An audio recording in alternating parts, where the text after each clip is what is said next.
நடிகர் சூர்யா உட்பட 8 நடிகர்களுக்கு நீலகிரி குற்றவியல் நீதிமன்றம் ஜாமீனில் வெளிவர முடியாத பிடிவாரண்டை பிறப்பித்துள்ளது. பத்திரிகையாளர்களை அவதூறாக பேசிய வழக்கில் ஆஜராகாத காரணத்தால் நீலகிரி குற்றவியல் நீதிமன்றம் இந்த உத்தரவை பிறப்பித்துள்ளது.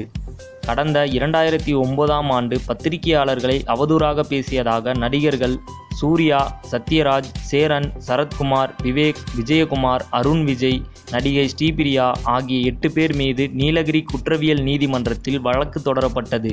இந்த வழக்கில் நடிகர்கள் விசாரணைக்கு ஆஜராகாததால் 8 பேருக்கும் ஜாமீனில் வெளிவர முடியாத பிடிவாரண்டை பிறப்பித்து நீலகிரி மாவட்ட குற்றவியல் நீதிமன்றம் உத்தரவிட்டுள்ளது. சினிமா மற்றும் அரசியல் செய்திகளை உடனுக்குடன் தெரிந்து கொள்ள subscribe to today cinema. Today cinema நேயர்களுக்கு நன்றி, வணக்கம். Please subscribe to today cinema.